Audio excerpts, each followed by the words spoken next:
नमस्कार मंडळी. तर आज होता लक्ष्मीपूजन. लक्ष्मीपूजन मला माहीत आहे, लक्ष्मीपूजा करावा लागतो. तर सकाळी लवकर उठून गेलो मी ऑफिसमध्ये सगळं लक्ष्मीपूजा करून घेतलं. इकडं तिकडं जरा म्हणजे एक तास इकडे तिकडे गेलं पूजा करून घ्यायला. तर आमचा बंडाबा कसं प्रत्येकाला पूजा करायला लागला. इकडे तिकडे हार वाटत, प्रत्येकाला एक एक फुलं ठेवत बघ कसं मोठं पिशवी घेऊन यायला लागलाय. आणि बाहेरच्या बोर्डला जे सिद्धिविनायक एजन्सी आहे, या एजन्सीला आपण बोर्ड म्हणजे फुलं वगैरे लावून पूजा करून घेतलं. त्यानंतर आमच्या मॅनेजर साहेबांनी सातपुते साहेबांनी येऊन आम्हाला फराळ दिलं, फराळ खाल्लं. आणि कसं आहे मित्रांनो, दिवाळी फराळ खायचं एक मजाच एक वेगळी असते. त्यानंतर आम्ही ऑफिसमध्ये गेलो. ऑफिसमध्ये लक्ष्मीपूजन होतं. त्यानंतर लक्ष्मीपूजासाठी मला मी बोलून घेतलं व्हिडिओ शूटिंग करायसाठी आमच्या संतोष सरांनी. आमचे संतोष सर आहे ते प्रत्येक याच्यामध्ये कुठल्याही कार्यक्रमात पुढाकार घेऊन म्हणजे प्रत्येक कामात प्रत्येक पूजामध्ये त्यांनी पूजा वगैरे मानत असतात, म्हणजे हेल्प करत असतात. त्यांनी असल्यामुळं म्हणजे प्रत्येक गोष्टी सोप्पा आहेत. आणि बघा सर्वात आधी 9:30 वाजता बरोबर प्रॉपर 9:30 वाजता त्यांनी ऑफिस उघडतात आणि पूजा साफसफाई वगैरे करत असतात. खूप छान प्रकारे पूजा मांडलेली आहे. आता थोड्याशा इथं पूजा सुरू होणार आहे आणि मी पण दर्शन घेतलं महालक्ष्मी देवीचं. आणि संतोष सरांना म्हटलं तुम्ही पण या, तुमचं जरा शूट घेतो. त्यांनी बी आले, त्यांचं जरा शूट घेतलं. मस्तपैकी पूजा मांडली. आता थोड्याशा तिथं आमचे सर येणार आहेत आणि त्यांच्या हस्ते इथं पूजा होणार आहेत.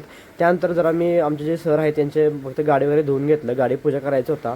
आज लक्ष्मीपूजा असल्यामुळं गाडी आपले जे वस्तू आहेत त्याला आपण लक्ष्मी म्हणून पूजा करायचा असतो. गाडीला मी पूजा करून घेतलं. आणि काही 5-10 मिनिट लगेच पाऊस पडायला सुरू झालं. बघा काय पावसानं काय सांगायचं, लक्ष्मीपूजन आणि पाऊस पडायला लागलाय. नंतर सगळी पोरं जमा झालीत आरतीला, कारण की आरती होणार आहे. चला पूजा करूया.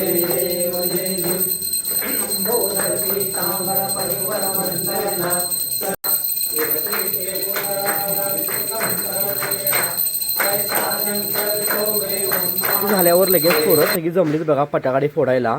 तर शुभमदा काय नाही ते एक्सपेरिमेंट करत असतोय, रोज काहीतरी एक्सपेरिमेंट करतोय. पण एक्सपेरिमेंट एकदा फेल होतोय, एकदा यश होते. बघा यांचं एक्सपेरिमेंट काय करूया. बघा आधी यांचा फटाके कसे फोडतात बघूया. आधी पहिला एक्सपेरिमेंट झाल्यावर लगेच दुसऱ्या एक्सपेरिमेंटला सुरू केलं. काय केलं माहिती काय, पावसाळ्यामध्ये जातो असतो की नाही घाण, तो धूर काढला बाहेर एका पेपरमध्ये आणि मोठं जाळ लावलं बघा चौकात. असं असतं याचं एक्सपेरिमेंट. संध्याकाळी आलो घराकडं आणि पूजा वगैरे करून घेतलं, नमस्कार केला, जरा वेळ काढतोय आणि जातोय मित्रांसंग जरा बाहेर. संध्याकाळी गेलो होतो आम्ही सयाजी हॉटेलपाशी. तुम्हाला माहिती आहे सयाजी हॉटेल म्हणलं तर कसं दिवाळीमध्ये म्हणजे भरपूर गर्दी असते इथं फोटो काढण्यासाठी. आम्ही आलो, फोटो वगैरे काढलो, खूप मस्त एन्जॉयमेंट केला मित्रांसोबत. याला जरा वेळ झालाय समजून घ्या. आपल्या पेजला फॉलो करायला विसरू नका, लाईक शेअर कमेंट करायला विसरू नका आणि जास्तीत जास्त शेअर करा.